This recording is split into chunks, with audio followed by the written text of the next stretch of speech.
Patok sa DZAR 1026 Sunshine Radio.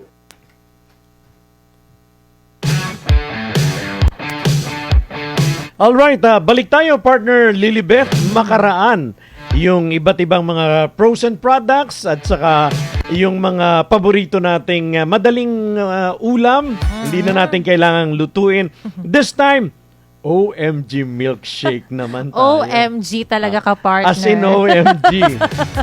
Kasama naman natin via Zoom this afternoon sa ikalawang bahagi ng ating Patok program, ang founder-owner ng sabi mo nga ay OMG Milkshake. I-welcome natin si Sir Brian Hernandez. Ayan. Sir Brian, magandang hapon. Magandang hapon, sir. Walang audio, sir. Wala po kaming naririnig, sir. Walang audio. Baka may kailangan kang... Okay po. Ayan. Nakamute ata kay kanina, sir. Thank you, Sir Brian. Magandang hapon and welcome hapon, dito Sir sa Brian. Patok. Magandang hapon po and OMGD po to everyone. Ayan. Napakaganda po ng pangalan, sir. Ano ba yung kwento dyan? No? OMG, bakit ito yung napili mong maging pangalan ng iyong business, Sir Brian? Actually, sir at ma'am, kaya po napili ko na OMG po yung pangalan po ng negosyo po natin. Kasi nang nag-isip po ako ng negosyo na maganda, sabi ko dapat hindi pagsasawaan ng tao. Wow. So yung, oo po, kasi lahat po, if ma-check niyo po sa trending topic, lagi pong billion ang nagsasabi po ng OMG. So doon pa po hindi na ako mahihirapan na i-promote po yung product po namin. And dalawa po kasi consideration kayo. Number one, kailangan po madali po siyang matandaan. Exactly. Madali po siyang matandaan. Hindi po komplikado. So any person po, alam po OMG, kahit bata, matanda, everyone knows it. Expression na actually ito. Expression na ng lahat. ng lahat. Parang wait lang. OMG! Nakalimutan ko. Ganon. Parang ganon. Pero bilang Christian po, ay born again Christian po kasi. So, gusto po magamit yung pangalan ng Panginoon sa maganda po na may kapararakan po. Tama. Ibig sabihin po talaga ng OMG is only by God is Jesus. Tama. Kala ko, oh my God. Char lang, sir. Normally yun po kasi ginagamit. So, basically, we have to change it to something po na ikakarangal po ng Panginoon. So, tama. Yes. Okay. Paano ba yun, sir? Pag matikman po ba namin yung milkshake nyo, mapapa-oh my God ba talaga kami? Mapapa-OMG talaga kami sa sobrang sarap? Actually, yung kinonsider ko po, ma'am, sa OMG kasi number one, yung presyo niya. Kasi, oo nga, masarap nga siya. Pero kailangan yung, ma'am, sa hirap ng buhay ngayon, kailangan yung affordable. Yes, Kaya po, tama. po kami na, actually po, ma'am, ang slogan po namin, kami po yung pinakamura, Wow. at pinaka-trending. So, isipin niyo po, makapag-milk tea po kayo sa halagang 20 pesos lang po siya. Totoo? Apa. Hindi po Mas kayo mahal- lugi nun, sir? Actually, ang tubo pa po, sa 20 pesos po, ang tubo niyo pa po doon ay 8 piso. So, basically, 42 to 45% po. So, pinag-aralan po talaga namin siya. Kaya po siya ng masa, pero hindi naman po malulugi ang maghahawak po ng negosyo po nito. Ayan. Okay. Siguro, Sir Brian, konting flashback lang tayo. Kailan mo to sinimulan? Kasi you're still young. When did you start your business? Actually, nagsimula po ako ng negosyo. Yung una pong start ko po ng negosyo, hindi po maganda. Nung nagsimula po ako ng negosyo, dalawa po kasi yun eh. Dalawa po yung naging negosyo ko. The first business ko po na venture out po ay yung bigasan po. Okay. Bigasan. Parang yun po ay gusto ko. Gusto ko po magka-negosyo ng bigasan. Parang nakisakay lang po ako sa bandwagon na pag bibigasan ka, social, pag bibigasan ka, gaganda ang buhay mo. Nakiuso ka lang. Nakiuso po. Ang problema po, ginusto ko po siya, may asthma po kasi ako. So, yes po, kumikita naman po yung negosyo, pero because may asthma po ako, halos every week po, nasa hospital po ako. OMG. Hindi Medyo pwede. nagsasuffer yung health mo dun sa business. Yung ko, Kasi yung ano, syempre po dito sa Pilipinas, pag suffer ang health mo, nasa hospital ka, suffer din po yung financial mo. Oo, kaya totoo, nga. Po yung totoo po. hanggang sa dumating po yung point na naging kargador po ako. Uy, I became Apo, naging kargador po ako kasi nagka-family po ako noon eh. Maaga po kasi ako naulila sa magulang. So, ang pinaka-resort ko po talaga, magka-family ka agad. Oo. Pero po hindi po ganun ka ano po yung skills na meron po tayo. Gawa po nangyari po yung nga pong sa negosyo po na bankrupt. Syempre, back to zero po. Pwede po hindi tayo kumain, pero yung pamilya po natin hindi pwede magutom. Tama. Yes, Oo. tama. Yung pagbubuhat po, actually, sasabi ko po kargador, mas mahirap pa po yun sa from point to point. Yung pagiging kargador ko po kasi yung nagbubuhat kami ng mga ng mga gamit, mga aparador, at binebenta po namin house to house. Oh. Oo. Wala pong kuradan kami bibili po sa inyo. Ganun po po. Amazing. At ninaranasan pa po ako na pinahabol pa po ako sa aso.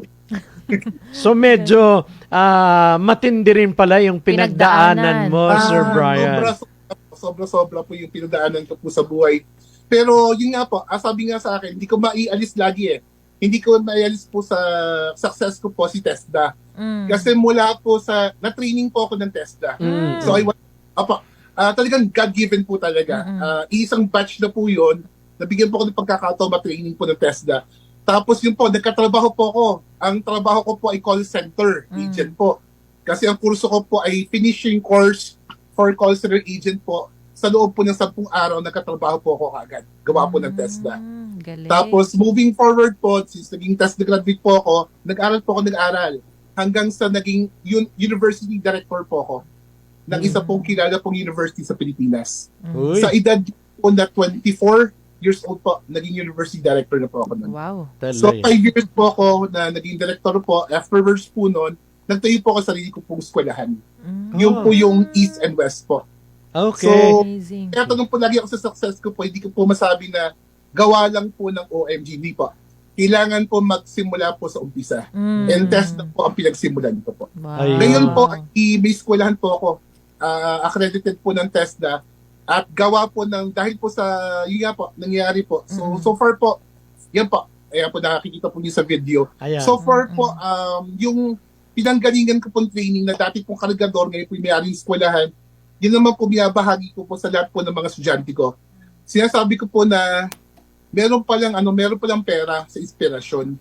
Simula po sa storya ko po na naging kargador po, na naging may-ari ng eskwelahan, na-inspire po ang napakaraming tao. To date po, 49,000 na po, o 49,000 na po na training po namin. At Grabe. trabaho po. Oo, Paying kaya- forward po. Paying forward po talaga ang ginawa ko. Oh, So, kaya tama yung tama yung title na There's no winning without hard work. Yes. And God is good dahil siguro nakita ni God na kung papaano ka nagsikap, kumbaga may failure pero hindi naging hadlang yun para kumbaga mag-move on Naging ka. inspiration At pa. yun na nga, marating mo yung estado mo. Nasa yung eskwelahan mo, Sir Brian? Dito ba sa Manila? Located. ko po, nasa baba lang po ng bahay ko. So, actually, nagsimula po kami, nauna po kasi yung eskwelahan ko po. So, yung eskwelahan po namin located po sa Alaminos, Laguna. We started with just 2 batch, tapos nung nag-pandemic, sa loob po ng 70 years na po kasi negosyo ko eh. Pero dumanas din po siya ng, lahat naman po dumanas po ng pandemya. Yes, opo. So, I cannot forget that. March 13 po, 2020, na-shutdown po kami because wala pong pwedeng pumasok sa eskwelahan po Yes. namin. Oo. Eskwelahan po namin po ay nasa Alaminos, Laguna po. So, shoutout po sa mga taga-Laguna po dyan. So, dahil po sa yung school po namin ay kahit po kaninong tao, mga taga-Batangas, taga-Quezon, pupunta po sa amin. Pero sabi ko, Panginoon, paano po to? Sa loob ng 14 na taon, tinulungan mo ko na tulungan itong mga taong ito. Pero paano kami ngayon? So, mabuti po talaga Panginoon. I receive a message from TESDA na, Brian, baka gusto mong gawin nating online yung training natin ng TESDA. Pero it will take time kasi kailangan pag-aralan mabuti yan eh. So, sabi ko, possible po kaya kay God? Possible mga December. So, we applied pero what will happen po kasi 9 na buwan po ako mag-iintay eh.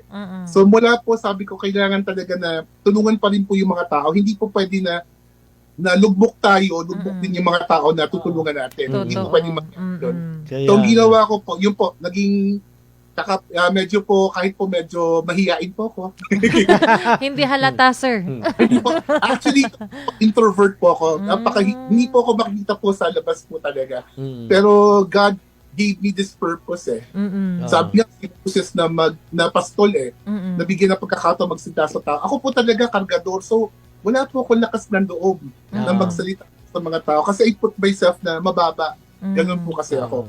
So, hindi ko po lang titignan sarili ko na mataas. Pero sabi nga, pag Panginoon na nagdala sa iyo, yun po mangyari. So actually, yung pong negosyo ko po yan, Panginoon po nabigay.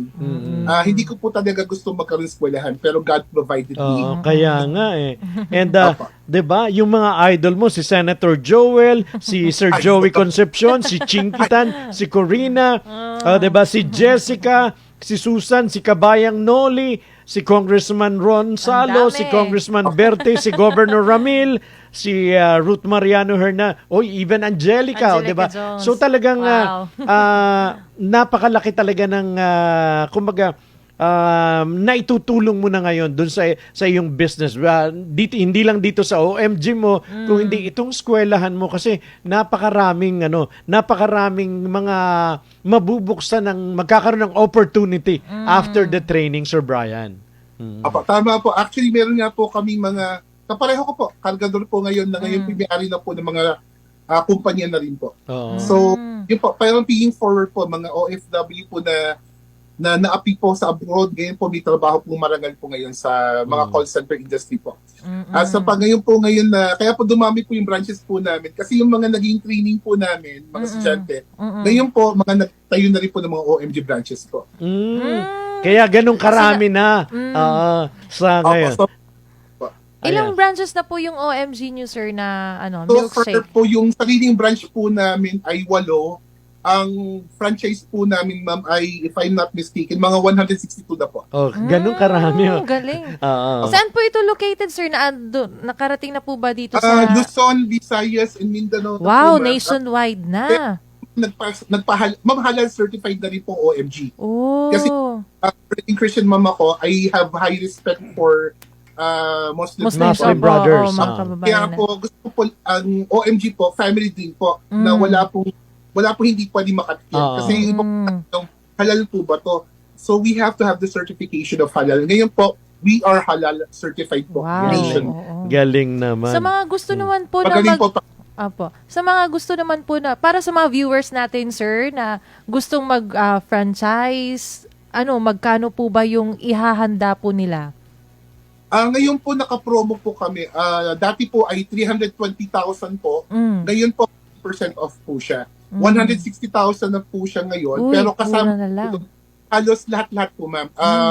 May Korean corn dog na po yun, Korean rice meal, Korean egg drop, Korean street food, milkshake, milk tea, yogurt, coffee, fresh fruit wrap. 65 flavors and 4 po na type of foods po. Kompleto na po siya. Galing. Based na rin po, ma'am, yun na 30K. Food po 8,000. Freezer po, ma'am, kasama na rin po doon. Kasi, ma'am, pag gusto magnegosyo na kayo, kasama na lahat. Wow. Kasama. Pati po, tama. pati training nung pati po yung nagpupunta po sa mismong training para turuan po yung tao. Kasi eskwelahan din po kami, talagang hasa po kami sa training. Sabi ko nga, 17 years po na pinaghandaan po ni OMG to. Kasi noon po, hindi lang po call center yung training po namin, pati po food and beverage po. Nagti-training din po kami. Kaya 17 years in the making po si OMG. Pero nakilita si OMG during the pandemic po. Kasi marami pong nagkataon po kasi nung 14 years po kami nung bigla ng pandemya, sabi ko masasayang itong mga ingredients po, mga mangoes, milkshake, yogurt, masasayang po. Sabi ko, kawa-awa naman po yung mga yung nasa kalsada lang po na mga police, yung mga nurses. So ginawa po namin, bigay po namin sa kanila. And mula po doon, nung natikman po nila yung drinks po namin, wala pa po siyang pangalan eh. Sabi po nila, OMG. Ang sarap. Kaya from there on po, sabi ko, pwede pa rin siyang gawin negosyo. Kasi sabi ko, mabibigyan natin ng trabaho yung mga hindi lang po namin tinignan yung sarili namin eh. Tinignan po namin yung mga tao na pwede pa po namin tulungan. Ang galing naman. Sana matikman natin na itong mga... meron ba dito sa malapit, dito sa Makati area? Paano ba? Pwede bang mag-order online? Yes po, pwede po. Pwede ko po padalhan kayo after this, ano po. After this sabi po dapat kasi ako yun nga lang po, hindi po naging available yung tao po namin for now. Pero we also have in NCR po, we have 4 branch in NCR. Caloocan, we have also in Las Piñas. Pero iba po, most of the branches po namin, nasa Laguna po kasi ako eh. So we have 10 branches po in Laguna. So kalat po siya, nationwide po siya. Naku, congratulations. Ikaw yung magpapatotoo how good ang ating Panginoon dahil sa kabila ng mga pinagdaanan mo, eto ang iyong nagiging instrumento ka para makatulong ka sa ating mga kababayan with your trainings plus your business. So, more blessings, Sir Brian. And siguro, dun sa mga kababayan natin na gusto pa, ulit lang po yung inyong contact details dun sa mga gusto pang mag-inquire, especially mga gusto rin na mag-franchise ng OMG at mag-training na rin dun sa iyong eskwelahan. Ano ba yung contact details mo dyan? Number ko po ay, personal number ko po, bali ang mangyayari, ang difference po kasi ni OMG, ako po mismo yung kumakausap sa inyo. From OMG po, ibig sabihin niya is, only may-ari ang gusto ko makausap sa inyo. Only may-ari. Ang galing. Ako po yung makakausap niyo po, 0917-167-5592. Kasi po, ngayon po kasi ang daming scammer ngayon. So, yes, totoo. Yes, opo, gumagamit po sila ng ibang pangalan. And mas maganda po, ako po mismo yung nakakita po ng growth po ninyo, na mag-inquire po kayo sa lumago po yung negosyo po ninyo. Tatay, actually, ang tawag po sa Tatay Brian. Wow. Ang bata mo pang tatay. So, doon din sa mga gusto naman na mag-enroll or mag-train doon sa eskwelahan mo, same number, ikaw pa rin ang kakausap sa kanila. Yung kakausapin po nila, and good news po, hindi lang po, libre po yung training, may allowance pa po sila makukuha. Kuha po ng TESDA. Nagbibigay po TESDA ng scholarship. Thank you, TESDA. For instrumento po, mabait po talagang Panginoon. God gives you the channel. You become the vessel para tulungan po mas maraming mga tao. So parang what you're doing now is giving back doon sa mga blessings na binigay sa'yo. Gusto mo ring tulungan yung mga kababayan natin, sir. Ano po, wala na po makaranas ng hirap na naranasan. Yung motive ko po in life. And bagamat sa screen ka lang namin nakikita, the way I see it, ikaw ay yung masayang tao, kontento dahil alam mo somehow ay naging instrumento ka para makatulong ka sa ating mga kababayan, doon sa mga nabigyan naman ng negosyo, ng trabaho, doon sa mga nag-undergo or yung naturuan mo doon sa iyong eskwelahan. Ang laking bagay nun, Sir Brian. Opo, sabi nga po it's rather than give fish, let's teach them how to fish. Yes. For they be hungry for the rest of their lives. Tama. Turuan mo silang mangisda. Bigyan mo sila once pero wag naman lagi. Kung maghahayaan mong matuto silang mangisda. Anyway, Sir Brian, siguro pagka medyo maluwag ka, find na magagawi ka dito sa may Makati area. We're here para mapag-usapan pa rin natin. Napakalaking bagay kasi the reason why may TESDA tayo is para makatulong nga tayo doon sa hindi natin kailangan na mahabang panahon ng pag-aaral. Yung TESDA, may mga programa sila na makakatulong. At ang opportunities not only here, even abroad, ang daming mga trainings ng TESDA na pwede nating kapitalin para tayo makapagtrabaho sa ibang bansa. Tama po kayo. So yun po yung difference po natin sa TESDA po talaga, abot lahat. Yung training po namin, hindi lang po sa Laguna, saka po siya dito nationwide, pwede po siya. Ayun. Anyway, Sir Brian, thank you for sharing your story. Nakakatuwa. Yeah. Ayan. Baka may gusto po kayong pasalamatan, sir, or i-share sa ating mga viewers. Go on po. Okay. And to every one of you guys na nakakapakinig dito, huwag kayong sumuko sa buhay. Kasi ang buhay ano lang siya kung susukuan mo, walang mangyayari Pwede tayo madapa, pero tatayo ka agad. So, nandyan lang yung Panginoon, panalangin lang talaga. So, at sabi nga ng Panginoon is, pinaka sinabi niya is, faith with no action is dead. Yes, we do have faith. If we don't do action, talaga wala yun. Ako po, share ko lang po sa iba. Ako po talaga, normally what happens po nung bata pa ako, pinalaki po kasi ako ng mga pastors Kasi maaga po ako naulila sa magulang. Aha. So I was brought up na hindi po matakot sa tao, kundi matakot ka sa Panginoon. Yes, Kasi when you fear, tama. pwede pong pwede ka magtago sa tao. Mm. Pero when you fear God, kahit saan ka pumunta, kita ka ng Panginoon. Yes, Yes. totoo. So, yun yung difference lang. So, yun po. Ano lang po siya, hard work lang po talaga. Pero yun nga po, let me help you. Yun po yung difference If you want to put up your own business, mas maganda po talaga may mentor po talaga. Ayan. I was mentored po by the best. Okay? Wow. Ngayon po, yun nga po, kuha ka ng inspiration from people. Isa sa naging malaki po inspiration si Joey Concepcion po. Malaking bagay. Kasi doon po ako nakapagpatayo ng school. Ngayon po, one of the mentor na rin po ako ng Go Negosyo. Ayan, talaga. Anyway. And of course, Thank you so Thank you, much, Sir Brian. message lang po kayo sa akin. Yes, Sir Brian. Yung gabay natin, sabi nga, lahat ng bagay ay istorya at mula sa istorya, we give inspiration. Salamat si Mr. Brian. Grabe yung kanya mga idols. Thank you po. Thank Sir you, Brian OMG. Hernandez. Thank you so Sir much po, Brian. Sir Thank you, Sir Brian. Brian.